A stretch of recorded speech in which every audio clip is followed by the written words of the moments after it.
শ্রীলঙ্কা সফর শেষ করেই পাকিস্তানের বিপক্ষে টি-20 সিরিজ খেলেছে বাংলাদেশ। টানা ব্যস্ত সূচির পর অবশেষে মিলেছে কিছুটা বিশ্রাম। তবে গত 2 মাসে 4টি সিরিজ খেলে দুটিতেই জিতে এবার টাইগাররা পেয়েছে আত্মবিশ্বাস। তাই তো এশিয়া কাপের আগে আরও এক সিরিজ খেলতে উন্মুখ লিটন বাহিনী। সব ঠিক থাকলে আগামী সেপ্টেম্বরে হতে পারে এশিয়া কাপ। তার আগ পর্যন্ত খেলার সূচি নেই লিটন শান্তদের সামনে।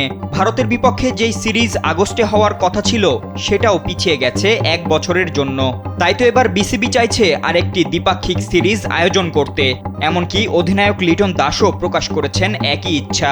জানিয়েছেন, এশিয়া কাপের আগে একটা সিরিজ হলে অবশ্যই খেলোয়াড়দের জন্য ভালো হয়। আমাদের চেষ্টা থাকবে এটাই যে আমরা যেন কন্টিনিউ বেসিসে এই ধরনের ক্রিকেট খেলতে পারি। স্যান্ডেলিনা সো, রূপচর্চায় আভিজাত্য। শুধু তাই নয়, টাইগার পেসার তাসকিনও বলেছেন একই কথা। তিনি জানান, বিসিবি সিরিজের চেষ্টা করছে, তবে যদি এর মধ্যে কোনো সিরিজ আয়োজন করা না যায় তবে ক্রিকেটাররা স্কিল ও ফিটনেস ক্যাম্পে যোগ দেবেন। টানা ব্যর্থতার বৃত্ত থেকে ঘুরে দাঁড়িয়ে টানা 2 সিরিজ জয়, তাও আবার শ্রীলঙ্কা পাকিস্তানের মতো দলের সঙ্গে। তাই তো এবার টাইগাররা চাইছে জয়ের ধারা অব্যাহত রাখতে।